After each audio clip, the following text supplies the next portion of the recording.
A pentalfa ou pentagrama esotérico. Se analisarmos a fundo a pentalfa, podemos ver no ângulo superior um 4. Esse é o símbolo de Júpiter, o pai dos deuses, o símbolo do espírito divino de toda criatura que vem ao mundo, o símbolo do eterno Deus vivente. Debaixo desse 4 verão vocês uns olhos, sempre abertos. São os olhos precisamente da divindade, de Deus. Ante este símbolo de Júpiter, com os olhos do espírito sempre abertos, tremem as colunas de anjos e de demônios. Tal símbolo faz fugir, horrorizados, aos tenebrosos. Se abre a pentalfa com seus braços em forma extraordinária, como quando um homem está de pé com suas pernas e braços abertos. Mas se observamos cuidadosamente esses braços da pentalfa, abertos, veremos neles o signo de Marte, o planeta da guerra, e já sabemos que o ocultismo marciano é terrível. Nas esferas, não superiores senão inferiores de Marte, encontramos terríveis magos negros que tremem ante este signo terrível da pentalfa. Obviamente, tal signo marciano, posto nos braços da estrela de 5 pontas, que é o homem, nos dá força. Não a força física, que é uma força de tipo muito inferior, não, nos dá a força do espírito, para vencer aos malvados. Os 2 ângulos inferiores abertos, que são as 2 pernas de cada um de nós, quando nos pomos de pé com elas abertas, levam a assinatura de Saturno, e já sabemos o que é o aspecto negativo da esfera de Saturno, o que é a terrível magia negra. Obviamente, os tenebrosos a entendem, se está colocado esse signo nas pernas, para baixo. Se acima temos a Júpiter com os olhos do espírito sempre abertos, é óbvio que os tenebrosos, vendo isto, se horrorizam, não podem resistir, se retiram. Ao lado direito, colocando a imagem frente a frente, vemos a Lua e à esquerda vemos o Sol. Mas se colocamos a imagem, não de frente a frente, senão a nosso lado, é claro que à direita estará o Sol, verdade, e à esquerda a Lua. O Sol está representado por um círculo, com um ponto no centro. Esse Sol radiante do Espírito nos ilumina o caminho. À esquerda está a Lua. O Sol representa as forças solares, as forças positivas, masculinas. A Lua representa as forças negativas, femininas. No centro aparece o caduceu de Mercúrio, sob o signo, precisamente, de Mercúrio. Esse caduceu de Mercúrio é muito importante, e em cima vai o signo do planeta Mercúrio. É óbvio que Mercúrio é o mensageiro dos deuses, é o planeta que está mais perto do Sol, é o ministro do Sol. Sem Mercúrio não seria possível chegar à autorrealização íntima de ser. Sob Mercúrio, precisamente, aparece seu caduceu, com as asas do espírito sempre abertas. Tal caduceu está na espinha dorsal do homem, em nossa medula espinhal, com esse par de cordões simpáticos, conhecidos no Oriente como Idea e Pingala, um par de cordões que se enroscam na forma que vocês o veem no caduceu de Mercúrio. Por esse par de cordões nervosos, sobe a energia criadora até o cérebro. Agora nos estenderemos, depois desta explicação sumária, ainda mais. Bom, também aqui temos, nesta pentalfa, o báculo dos patriarcas, a vara de Arão, a cana de bambu, de 7 nós, o cetro dos reis, a vara de José, florescida, que é a espinha dorsal. Obviamente, pelo canal medular espinhal é por onde deve subir o fogo sagrado até o cérebro, para passar de ali ao templo coração. Também aparece na pentalfa a espada flamejante, que não é mais que o fogo sagrado em cada um de nós. Sem a espada flamejante, não seríamos verdadeiramente discípulos. Quando um anjo perde sua espada, esse anjo caiu, e então é precipitado até os infernos atômicos. Aparece também, na pentalfa, na parte superior, o cálice. De maneira que vemos o cálice, o báculo e a espada. Esse cálice, indubitavelmente, representa o Ioni, isto é, ao útero, assim como o báculo representa o falo, o princípio masculino, e a espada ao fogo sagrado. Indubitavelmente, temos que aprender a manejar o báculo e a espada, e temos que trabalhar também com o vaso de Hermes, se é que queremos realizar a grande obra. A palavra tetragrammaton é bastante interessante. Tetra é a trindade dentro da unidade da vida.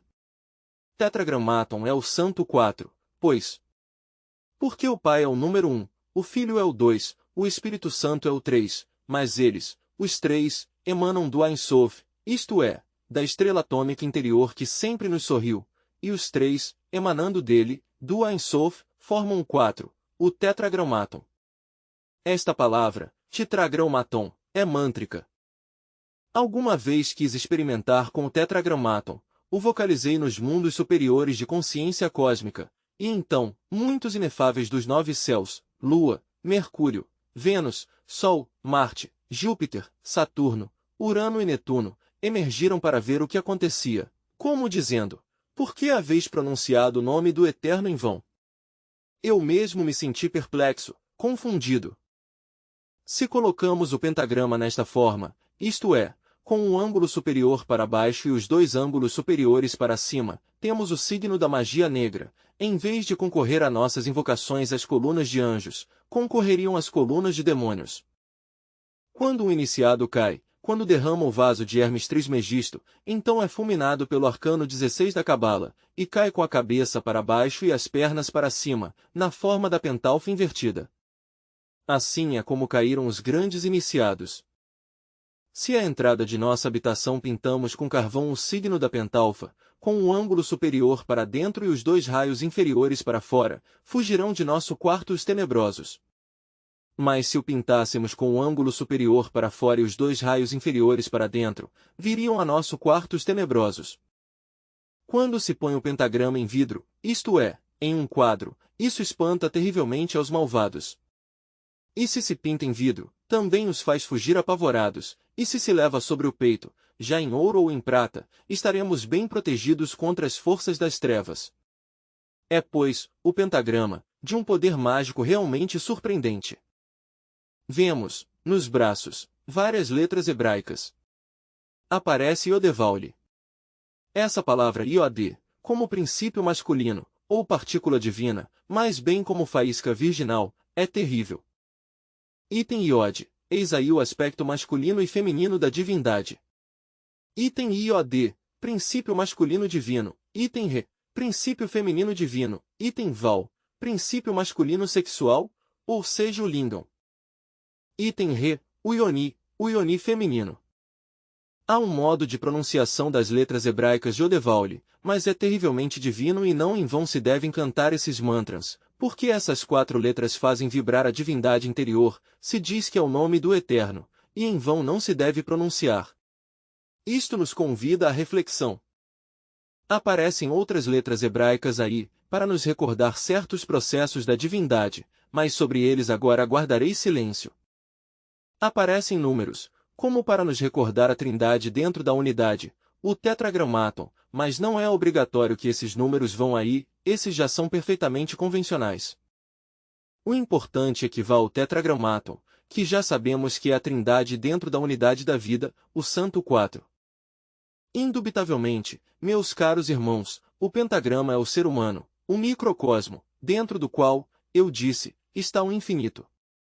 É preciso trabalhar com esse caduceu de Mercúrio que aparece na pentalfa, isto é preciso transmutar o esperma em energia, para despertar o fogo sagrado e o fazer subir pela espinha dorsal até o cérebro. Só assim será possível desenvolver todas as nossas faculdades e poderes. É preciso trabalhar com esse caduceu de Mercúrio que temos em nossa espinha dorsal. Obviamente, quando nós sabemos transmutar o esperma em energia, quando não cometemos o crime de derramar o vaso de Hermes Trismegisto, então o esperma, não ejaculado, se transforma em energia seminal. Essa energia, por sua vez, se bipolariza em átomos solares e lunares de altíssima voltagem que sobem por 2 cordões nervosos que se enroscam na espinha dorsal, os 2 cordões que aparecem no caduceu de Mercúrio. Mais tarde, os átomos solares e lunares fazem contato no tribeni, perto do cóccix, e então por indução despertam uma terceira força. Quero referir-me, em forma enfática, ao fogo sagrado da espinha dorsal, ao fogo pentecostal, ao fogo geovístico, ao fogo sexual. Tal fogo, ascendendo lentamente, de vértebra em vértebra, vai despertando distintos poderes no homem. É preciso trabalhar, indubitavelmente, com o Sol e com a Lua, os princípios masculino e feminino, isto é, o homem com sua mulher, a mulher com o varão. Somente assim é possível despertar esse fogo sagrado que nos há de transformar radicalmente. É preciso aprender a manejar o báculo e a espada, é preciso aprender a manejar o vaso de Hermes, a copa sagrada. Só assim é possível a transformação total. Em minha passada palestra dizia que quando um homem se casa com uma mulher que não lhe pertence por esposa, senão que caprichosamente a toma, violando a lei, é fácil reconhecê-la porque o dia da boda aparece calva. Ela, inconscientemente, com o véu, vem a cobrir de tal forma o cabelo, que realmente não se vê seu pelo, aparece como se não tivesse cabelo, calva. Isto não o sabem, naturalmente, as mulheres todas. Se o soubessem, pois buscariam a forma de não se ver calvas, de que seu cabelo saísse por todas as partes. Então se diz que o homem é marcado com uma estrela fatal na testa, isto é, com a pentalfa invertida, com o fogo luciférico. Quando um homem é também infiel à sua esposa, a esposa que lhe deu a grande lei, então cai, como a pentalfa invertida, com a cabeça para baixo e as duas pernas para cima, e levará na testa o símbolo fatal da estrela invertida. Na Idade Média existiram os grandes mistérios esotéricos gnósticos. Aquele neófito que era candidato à iniciação, se lhe conduzia com os olhos vendados até uma grande sala, ali se lhe tirava a venda. O primeiro que se apresentava ante sua vista era o bode de Mendes, o diabo, em perfeita ordem, o ângulo superior para cima e os dois ângulos inferiores para baixo. Se lhe ordenava, ao neófito, beijar o traseiro do diabo. Se o neófito tremia, não obedecia, se lhe voltava a pôr a venda e logo se lhe tirava por outra porta. Jamais sabia ele por onde havia entrado, nunca por onde havia saído. Mas se obedecia, desde as pernas mesmas do diabo, sobre esse cubo sobre o qual aparecia ele sentado, sobre essa pedra cúbica sobre a qual aparecia ele sentado, saía uma formosa donzela que o recebia com ósculo de paz e braços abertos. Então era recebido por toda a irmandade e aceito como cavaleiro gnóstico. Esses eram gnósticos rosacruzes, que conheciam verdadeiramente os mistérios da rosa e da cruz. Não quero dizer que já fossem rosacruzes de verdade, porque rosacruz é uma palavra maior, rosacruzes existem somente lá, em cima, nos mundos superiores, aqui embaixo só existem aspirantes a rosacruzes. Para chegar a pertencer à autêntica ordem rosacruz, é preciso ser gnóstico. Mas, o que é a rosa? Não é, acaso, o símbolo do Logos divino? O que é a cruz? Já sabemos que é absolutamente sexual. Sabem o que é preciso fazer para que floresça a rosa nessa cruz? Vocês sabem o que isso significa, que o Logos chegue a florescer, mediante o trabalho sexual, em nós. Isso é algo muito terrível, indizível.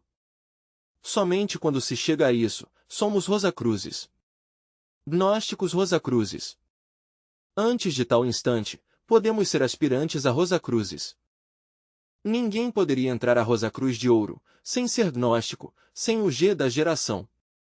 Como, de que maneira, se é necessário que a rosa floresça, mediante o trabalho sexual, em nós? Qual é a rosa? Já o dissemos, o Logos. Mas, que floresça o Logos no sexo e mediante o sexo, terão vocês visto algo mais terrível. Um quadro de Kungan, na Idade Média, é maravilhoso, aparece, nele, o Cristo crucificado, mas, eis aí o grande, com o faluz ereto, feito luz. Só assim é possível ser gnósticos rosacruzes. Na Idade Média, repito, eram aceitos, nesses templos gnósticos, os aspirantes a rosacruzes, depois daquela iniciação. Mas, o que significava em si, inquestionavelmente, aquele bode de Mendes? Obviamente, Altífon Bafômer. Eu creio no mistério do Bafometo, declaro o gnosticismo universal. E é que o Bafometo Lúcifer é uma das partes variadas de nosso ser. Nosso ser íntimo tem muitas partículas, uma delas é Lúcifer, reflexão do Logos, sombra de nosso próprio logo íntimo, projetado em nós mesmos e dentro de nós mesmos, aqui e agora, para nosso próprio bem. Eis aí o mistério do Bafometo e do Abraxas. O galo dos Abraxas é tão gnóstico, que bem vale a pena que o recordemos, indubitavelmente representa a ressurreição. Mas, poderia ser, acaso, possível a ressurreição sem Lúcifer? Impossível, verdade? Isto sabiam até os Nauas. O Lúcifer Naua, Xoloto, tão amado no templo de Chapultepec pelos gnósticos Rosacruzes, vai em cada um de nós. Esse é o fogo vivente filosofal que jaz no fundo profundo de nossas águas seminais, nas funduras vivas de nosso caos metálico sexual. Na raiz de todo esperma. Poderia trabalhar-se sem Lúcifer? Enri, dizem os gnósticos. Esse Enri está posto sobre a cruz do Salvador do mundo. Mas, onde está essa cruz? Volto a repetir que Lingam-Yoni, falo-útero, conectados sexualmente, fazem cruz. Então a cruz a carregamos cada um de nós e devemos trabalhar com a cruz, porque ali está o Enri, e Enri é, ignis natura renovatura integram, o fogo renova incessantemente a natureza. Assim, pois, Lúcifer na rua, Xoloto, o bode de Mendes, escondido no fundo de nosso sistema seminal, é esse fogo vivente filosofal, mediante o qual podemos transformar-nos radicalmente. Na Catedral de Notre-Dame de Paris, aparece uma estatueta muito interessante, o Corvo. Ele olha para lá, para um canto, e nesse canto há uma pedrinha, a pedra do centro, lhe dizem, a pedra superior do ângulo, a pedra mestra, o diabo. Mas que curioso é esse diabo da Catedral de Notre-Dame de Paris, ali todos os fiéis apagam suas veladoras, depois de seus ritos e orações. Sim, essa é a pedra filosofal, realmente. As antigas sibilas diziam, verdadeiro filósofo é aquele que sabe preparar o vaso. Mas qual vaso? Pois o vaso de Hermes Trismegisto. Onde está esse vaso? Aqui aparece no pentagrama, é o cálice sagrado, é o cálice no que bebeu Cristo durante a última ceia. Sim, é o Santo Graal, sobre o qual há tanta e tanta literatura cavaleiresca.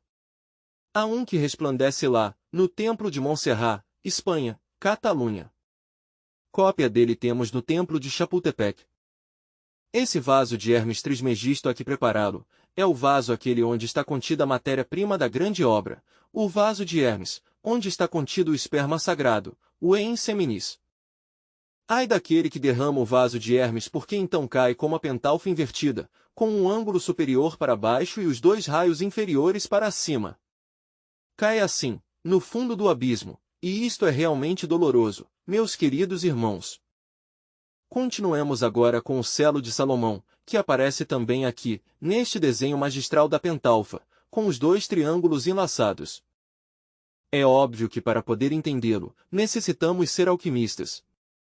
Como poderíamos entendê-lo, sem a alquimia sagrada, de que maneira?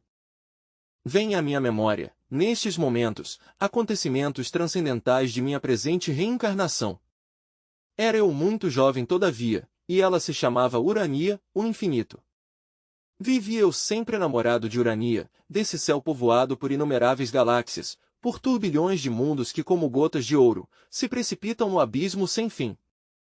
Um dia, em estado de samadhi, abandonei todos os meus veículos para submergir-me, totalmente, no Paracleto Universal, mais além do bem e do mal, muito mais além do corpo, dos afetos e da mente.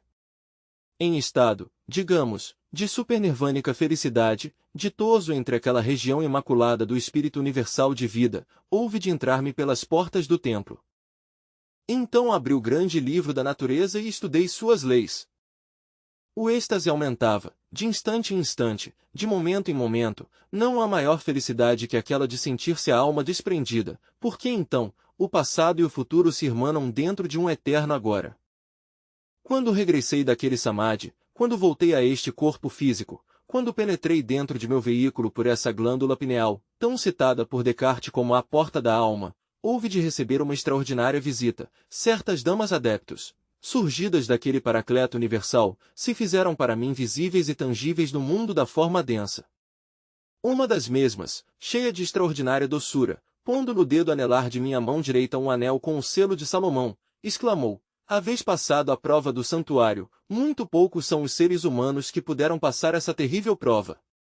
Me abençoou e se foi, ficando um anel no dedo anelar da destra. Me levantei muito feliz e desde então me senti ditoso.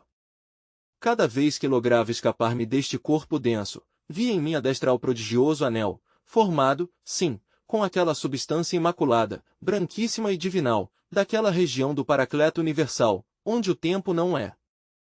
Mas há acontecimentos transcendentais e transcendentes. Qualquer dessas noites do mistério, depois de achar-me em um jardim cheio de flores sublimes, viva representação alegórica das virtudes divinais, tive a felicidade, sim, de penetrar em um templo de beleza. Entre o aroma que se escapava dos perfumadores, flutuava com meu veículo sideral, ditoso. A música das esferas fazia vibrar o cosmos infinito, e cada melodia me estremecia intimamente. De pronto, detendou-me ante a Arasacra, frente ao Mahatma daquele lugar divino, naquele canto do amor, olhei o anel, ali estava, e o toquei com a mão esquerda, cheio de grande curiosidade. Então exclamou o Mahatma, esse anel já não te serve, porque o haveis tocado com a mão esquerda. No entanto, vou consultá-lo. Depois me deu certas explicações sobre o mesmo. Me disse que tal anel representa vivamente ao logos do sistema solar, que as forças sexuais, masculinas e femininas, ali trabalham, que as 6 pontas são masculinas, que as 6 fundas entradas, entre ponta e ponta, são femininas. Esteve me explicando que as 6 pontas e as 6 fundas entradas, entre ponta e ponta, formam 12 radiações, e que as 12 radiações, mediante a alquimia logóica, vêm a cristalizar nas 12 constelações do zodíaco, o qual é, para nosso sistema solar, uma verdadeira matriz cósmica. O Mahatma guardou depois silêncio e se retirou. Passaram os tempos, nunca mais voltei a ver meu anel na destra. Sempre inquiria, sempre buscava, sempre clamava por aquele anel. A diversos esoteristas, escutei comentários, mas ninguém sobre a face da terra podia me dar uma explicação satisfatória. Quando havia de voltar a conquistar o prodigioso anel? Passaram os anos e ao fim entendi. Amigos, o triângulo superior é o enxofre da filosofia secreta, o fogo vivente dos alquimistas. O triângulo inferior, que se enlaça com o superior, é o Mercúrio.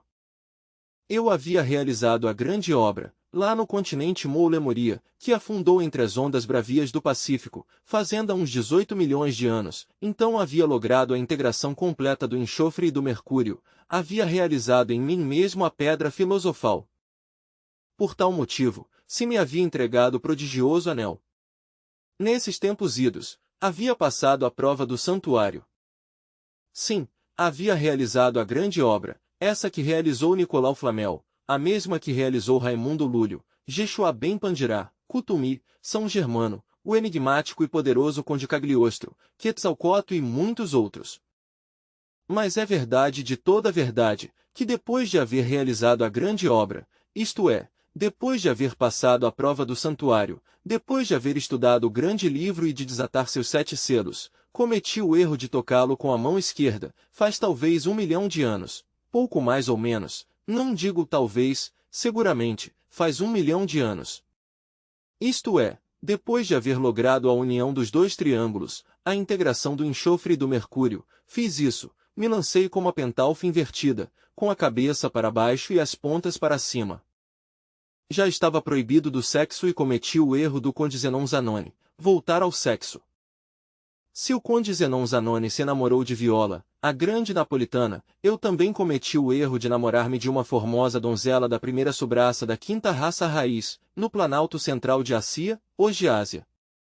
Foi então quando perdi o prodigioso anel, foi então quando sobreveio em mim a redução metálica, e assim, como o Bodhisattva caído, andei de existência em existência, até que na presente existência resolvi me pôr de pé outra vez, para servir de instrumento ao Pai. Porque ele é o que inicia a nova era do Aquários, entre o augusto trovejar do pensamento. Amigos, esse enxofre é o fogo sagrado que é preciso despertar, para desatar os 7 selos do grande livro da sabedoria, do grande livro da natureza. Que esse livro esteja citado no Apocalipse do vidente de Patmos, é verdade. Quando se desata o primeiro selo, vem um grande acontecimento, e com o segundo, e o terceiro, e o quarto selo e o quinto, e assim sucessivamente, mas quando se rompe o 7º selo, são feitos raios e trovões, granizo e grandes terremotos. Cada um de nós tem a obrigação de desatar os 7 selos do grande livro, mediante o fogo sagrado. Em forma residual, elemental, dizemos que quando Kundalini vai subindo pela espinha dorsal, vão se desatando os 7 selos, mas isso é elemental, verdade. Dizemos que se desata o primeiro selo quando se abre a igreja de Éfeso, o chakra coxígeo, que nos dá poderes sobre os gnomos da terra. E quando o fogo sagrado sobe à altura da próstata, dizemos que desatamos o segundo selo, que nos dá poder sobre as águas da vida. E quando o fogo sagrado sobe à altura do plexo solar, dizemos que desatamos o terceiro selo, que nos dá poder sobre o fogo flamejante. E quando sobe à altura do coração, dizemos que desatamos o quarto selo, que nos dá poder sobre as criaturas dos ares. E quando sobe à altura da laringe criadora, dizemos que desatamos o quinto selo, que nos dá poder sobre o akasha puro e a clauraudiência. E quando chega à altura do entre-sobrancelha se abre esse loto maravilhoso que nos permite ver as grandes realidades dos mundos superiores, então se diz que desatamos o sexto selo.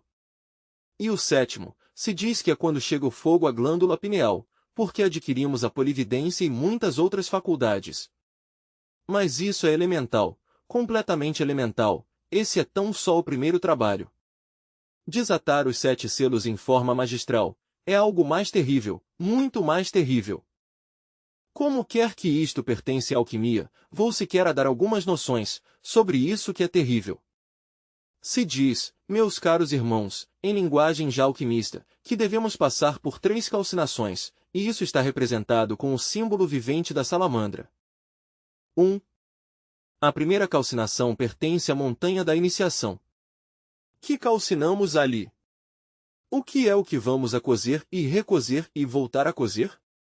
O sal vermelho, se nos tem dito, que não é mais que fogo petrificado, enxofre petrificado, porque o fogo, em alquimia, está representado pelo enxofre. Esse sal vermelho são os elementos inumanos que levamos dentro, que devem ser reduzidos a cinzas. Eis aí a primeira calcinação. 2. A segunda é mais avançada, pertence à segunda montanha, é preciso voltar a calcinar as cinzas desse sal vermelho, para tirar dela diversos elementos espirituais. É bastante interessante isto. Ali se trabalha com as esferas da Lua, Mercúrio, Vênus, Sol, Marte, Júpiter, Saturno, Urano e Netuno. 3. A terceira calcinação vai mais longe, é preciso voltar a esse sal vermelho, as cinzas que já ficaram, a recolhê-las e voltá-las a cozer, para extrair por fim, de ali, o sal metálico, incombustível e fugaz, isto é, os elementos divinais, mais profundos, que engarrafados estão, normalmente, entre o ego. Já extraídos, se fusionam com a consciência, para que esta resplandeça, abrasadoramente, entre o seio do universo. Só depois da terceira calcinação, canta o galo da paixão, que representa a ressurreição. Por isso é que o Cristo disse, antes de que o galo cante, me negarás 3 vezes. A primeira negação corresponde à primeira calcinação da alquimia, ao primeiro cozimento do sal vermelho, porque temos que nos afundar nos mundos infernos, para trabalhar, obviamente, porque esse é o palácio da alquimia. Então se diz que negamos o Cristo, porque nos mundos infernos devemos trabalhar como demônios, viver como demônios, mas destruindo nossos elementos inumanos. Com a segunda calcinação, se diz que negamos o Cristo pela segunda vez, porque nos toca voltar aos mundos infernos a trabalhar, a seguir desintegrando os defeitos psicológicos que levamos muito submersos em nossas próprias